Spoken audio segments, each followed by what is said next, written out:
ये असांजी MPL 3 season हुई। असां 2 सीज़न यूं हल कराए चुका हूँ। 2019 में वरी 2 साल असांजे कोरोना जे करे न कराए सघियासीं। 2022 में ॿियो नंबर थी। हीअ अॼु असांजी 2023 जी MPL 3 सीज़न जो अॼु सेरेमनी थी चुकी। तक़रीबन 10 टीमियूं आहिनि ऐं 10 टीमियूं हर हिक सां लीग सिस्टम राउंड खेॾंदियूं ऐं नव राउंड खेॾंदियूं। तक़रीबन असांजा जेके फस्ट राउंड आहिनि 45 राउंड थींदा, 45 ॾींहं उहे हलंदा ऐं उन खां बाद में असांजो 3 सेमीफाइनलियूं आहिनि। उन सेमीफाइनल खां पोइ 2 टीमियूं असांजियूं क्वालीफाई करे फाइनल में ईंदियूं ऐं इंशाल्लाह उहा फाइनल बि असां डेट पोइ रखंदासीं। छो त असांजा 45 राउंड आहिनि ऐं असां जेसिताईं उहे राउंड कंप्लीट न थिया तेसिताईं फाइनल न रखंदासीं। हीअ असांजी बहितरीनु टूर्नामेंट आहे। हिन में असांजे मदद क्रिकेट बोर्ड जे तमामु उहिदेदारनि जी सख़्तु महिनत थियल आहे ऐं उन्हनि MPL सीज़न 3 में असां वटि 10 टीमियूं ठही चुकियूं आहिनि। गुज़िरियल साल बि असां वटि MPL सीज़न 2 में 10 टीमियूं हुयूं, जंहिंजी विनर टीम मदे जी कलंदर हुई। हिन दफ़े असां वटि 10 टीमियूं तमामु सुठनि मेंबरनि ते मुश्तमिल आहिनि ऐं मुख़्तलिफ़ वैराइटियूं असांजियूं हूंदियूं आहिनि। A category, B category, C category जा बैट्समैन, बॉलर, ऑलराउंडर असांजे हर टीमुनि में मौजूदु हूंदा आहिनि। चवण जो मक़सदु असांजी हीअ सिंध जे लेवल ते असां पंहिंजे अंदरूनी सिंध के टेप टेनिस जे क्रिकेट खे हिकिड़ो तमामु मथे हिकिड़ी लेवल ते खणी ईंदा वञूं ऐं असांजी हीअ 3 सीज़न आहे ऐं इंशाल्लाह असां हिन दफ़े बि हिन सीज़न खे कामयाबु सीज़न कराईंदासीं।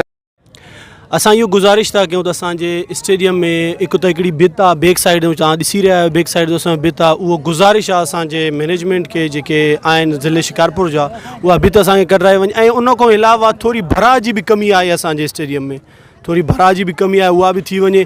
ऐं ॾिसो था महिनत असां जारी सारी आहे, वॾियूं लीगियूं थियनि थियूं ऐं इंशाल्लाह ईअं ई अॻिते कंदासीं वॾियूं लीगियूं ऐं सुठे नमूने सां छोकिरा खेॾंदा ऐं दुआ कयो त असांजी टीम खटे। अस्सलाम वालेकुम। असां सभिनी वस वारनि खे अपील कयूं था त असांखे जे ग्राउंड में मेन ॻाल्हि आहे त असांखे पाणीअ जी खोट आहे। हिते चौकीदार न आहे, जंहिंजी सूरत में चोरी थी वञे थी, असां नलको ठहिरायूं था, उहो ख़राबु थी वञे थो, उहो चोरी थी वञे थो। बाद में असांखे जेको आहे वॉशरूम न आहिनि, असांखे बिजलीअ जी सहूलियत न आहे। ग्राउंड में सख़्तु भरा जी ज़रूरत आहे ऐं भरा जेको आहे सो त बिल्कुलु बि ग्राउंड में न आहे। भरा जी ज़रूरत आहे। प्लस में असांजी जेके दीवारियूं आहिनि उहे खाजी वियूं आहिनि, असांखे दीवारुनि जी ज़रूरत आहे ऐं साम्हूं वारी जेका दीवार आहे उहा ग्राउंड खे न आहे, जंहिंजे करे चौपायो माल ग्राउंड में अचे थो ऐं ईअं चरे थो ॼणो का इहो जेको आहे सो माल चारण जी जॻह आहे। महिरबानी करे असां इहा ई अपील कयूं था त असांखे जेके सहूलियतूं न आहिनि, असांखे सहूलियतूं मुहैया कनि वञी त असांजूं उन्हनि जी महिरबानी थींदी। बिस्मिल्लाहिर्रहमानिर्रहीम। अस्सलाम वालेकुम या अली मदद। सर असां ग्राउंड असां ई संभालींदा आहियूं। असांजी कलबा मास्टर मदद जी बाबा ग्राउंड असांजे हवाले हूंदो आहे। असांखे सपोर्ट नजब ख़ान ऐं ज़ुल्फ़कार ख़ान साहब कंदा ईंदा आहिनि, पर असांखे तकलीफ़ इहा ई घणी में घणी तकलीफ़ इहा आहे, असांखे दीवार कोन्हे का, जंहिंजे करे माल अचे थो, माल जो मसइलो थो थिए थोरो। पोइ असांखे दीवार लॻी पए ऐं भरा लॻी पए, ॿियो असांजो कोई बि तकलीफ़ न आहे। बाक़ी जेको बि सिस्टम आहे असांजो बाथरूम जो बि सिस्टम थोरो असांजे धर्म भरम आहे, ॿाहिरियूं कलप थियूं अचनि, हार्ड बॉल जूं, ॾाढो मसइलो थो थिए। बाक़ी असांखे वरी बि इहो असांजी अपील आहे, असांखे दीवार लॻे ऐं असांखे भरा लॻे हिते। सहूलियत न आहे। असां उहिदेदार पाण में ई पंहिंजे तहदी आहियूं। असां पाण खे वधि में वधि असां सां जेके हितां जा दोस्त आहिनि, जेके स्पोर्ट्समैन आहिनि, उन्हनि खां असां डोनेशन कंदा आहियूं, चंदो वग़ैरह थींदो आहे त पोइ अहिड़ा इवेंट कराईंदा आहियूं। बाक़ी गवर्नमेंट जे लिहाज़ सां असांखे काई बि सपोर्ट न आहे। हिते ॾिसो काफ़ी दीवार किरी पई आहे, दीवार बि न आहे ठहियलु ऐं असांजे हद दख़ली जेको आहे परे खॾ वारनि जो कब्ज़ो बि आहे। हिन महिल त हुन में भराव ई न आहे।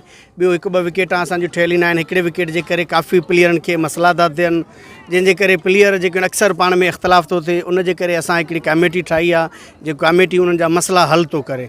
बाक़ी असां पंहिंजे तहत पाण ई कयूं था, न असां सां कंहिंजो ताउन आहे। हिन महिल वधि में वधि इवेंट में को महिमान ख़ासि आयो जेको उन ताउन कयो असां सां, बसि उहो ई ताउन आहे। बाक़ी गवर्नमेंट जो असां वटि कोई बि सहकार न आहे। असां पंहिंजे तहत पाण कयूं था। जेके असांजा दोस्त आहिनि या जेके असांजा स्पोर्ट्समैन आहिनि, उहे असां सां ताउन कनि था उन जे थ्रू, ऐं शहर जा जेके मुअज़्ज़िज़ माण्हू आहिनि उहे असां सां ताउन कनि था। उन्हनि जे बेसिक ते इहे टूर्नामेंट थिए थो। बाक़ी गवर्नमेंट जे तरफ़ां असां सां को बि ताउन न आहे, न ई कोई हिन महिल ताईं आयो आहे। अक्सर असां दावतूं ॾेई आया आहियूं, पर असांखे को रिस्पॉन्स मिले ई नथो। बिस्मिल्लाहिर्रहमानिर्रहीम। अॼु असीं सभु हिते मौजूदु आहियूं MPL सीज़न 3 जी जेका ओपनिंग सेरेमनी आहे, ही मुसलसल ॿ जेके सीज़न्स थी वियूं आहिनि, ही जेका हुनजी टी सीज़न हुई, हिन में मदे जूं क्लब जूं टीमियूं मिली सिली करे जेके पंहिंजा आसपास जा जेके टीमियूं आहिनि, टोटल 10 टीमियूं, जंहिंमें मदे जी टाइगर्स, मदे जी सुल्तान, मदे जी शाहीन ऐं उन सां में टोटल 10 टीमियूं आहिनि। ही जेके बि 10 टीमियूं पार्टिसिपेट थियूं कनि, ही सभु पंहिंजे मदद पाण त चंदो करे प्लेयर्स मिली सिली करे जेके बोर्ड जा उहिदेदार आहिनि उहे असां कयूं था। ऐं असीं तव्हां साफ़ियुनि जे ई थ्रू पंहिंजा जेके गवर्नमेंट जा नुमाइंदा आहिनि, जेके असांजा कर्ता धर्ता वेठा आहिनि, त असां उन्हनि खे रिक्वेस्ट था कयूं। अबो ख़ाली मैदान सां कुझु न थींदो आहे, ख़ाली मैदान असां बि माना असांजो आबाद करे सघूं था। जेके गवर्नमेंट जूं बेसिक नीड्स आहिनि, राइट्स आहिनि, असांखे खुदारा उहे तव्हां करे ॾियो। हीअ स्टेडियम आहे, स्टेडियम अॼु खां 10-15 साल अॻु में हितां जो चेयरमैन हुयो, हुन करे ॾिनो। हुन खां बाद में को बि तरक़ियाती कमु न थियो आहे। हिते हिकु पिच आहे, उहा पिच बि माना ज़ब लॻ पिया, भितियूं किरी पियूं आहिनि। मेन ॻाल्हि जेकी ॿाहिरियूं टीमियूं अचनि थियूं, वाशरूम्स न आहिनि हिते, को मदरसे टाइप को मदरसो न आहे जिते प्लेयर नमाज़ पढ़नि। असां ॾिसूं था पाण अखियुनि सां, जेके प्लेयर आहिनि हिते ई नमाज़ करे भरिसां ई नमाज़ पढ़नि था, माण्हुनि जो अचणु वञणु थिए थो। असीं गुज़ारिश था कयूं स्पोर्ट मिनिस्टर, जेके CM सिंध आहे, जेके बि माना आला उहिदेदार आहिनि, खुदारा असां क्रिकेटरनि जो सपोर्ट कयो। छाजे लाइ क्रिकेट जा मैदान आबाद हूंदा तॾहिं त हिकिड़ो हॉस्पिटल जो दरवाज़ो बंदि थींदो। असीं हर क़ौम जे लाइ क्रिकेट रांदियूं लाज़मी हूंदियूं आहिनि, सिहतमंद क़ौम जे लाइ। बिल्कुलु तव्हां सुठो सवाल कयो। असीं जेके जिन पार्टीज़ जा तव्हां नाला खयां, असां खां सवाइ हितां जेके माना लोकल जेके आहिनि वॾेरा, हिन महिल जेके लोकल वॾेरा कयो माना ताउन जो, हिन महिल असांखे जेके ताउन कनि था, इहे पंहिंजे ई जेके तरह जा जेके आहिनि माना सम्झो पंहिंजा वॾेरा आहिनि, उहे बि ज़ाती माना सम्झो चवण ते। बाक़ी हुनजो इहो कमु न आहे त माना को सरकारी बजट जे थ्रू असांखे किथे फंड वठाए ॾियनि। नई सरकारी सतह ते न DC जो नालो खयूं, तव्हां AC जो नालो खयूं, कंहिंजो बि ताउन आहे। खुदारा असां उन्हनि खे बि गुज़ारिश था कयूं, उहे बि असां सां ताउन कनि। हीअ असांजी जेका टूर्नामेंट आहे, ओवरऑल लास्ट टाइम जेका असां कराईसीं 4,20,000 ते डिपेंडेंट हुई। हेल असांजे हिसाब सां अटकल 6 लखनि ते हीअ टूर्नामेंट आहे। माना Day1 खां लास्ट टाइम जेके बि ख़र्च आहिनि 6 लखनि जी टूर्नामेंट आहे। ईअं हूंदो आहे त पहिरियां त हिन जी जेका ओपनिंग सेरेमनी थींदी आहे, जेके महिमान वग़ैरह हूंदा आहिनि, हुन जे लाइ जेको सनो सुको थियो, जेके लास्ट में असां जेके माना सम्झो फाइनल जे लाइ प्राइज़िस आहिनि, जेका विनर टीम आहे हुनखे 50,000, जेका रनर टीम आहे हुनखे 30,000। हुन सां गॾोगॾु जेकी विनर टीम आहे हुनखे फुल किट हिन महिल 2 खां 3,000 ते हिकु प्लेयर जी किट लॻी पई आहे। 15 रांदीगरनि खे किटियूं, रनर अप टीम खे शर्टियूं, हुन सां गॾु माना सम्झो कप, इहे सना सुका, माना मैन ऑफ द मैच खे 5,000, मैन ऑफ द फाइनल खे 5,000, मैन ऑफ द टूर्नामेंट खे 5,000 ऐं हिन ई तरीक़े सां खोड़ सारा ॿिया बेड़ा ख़र्च आहिनि।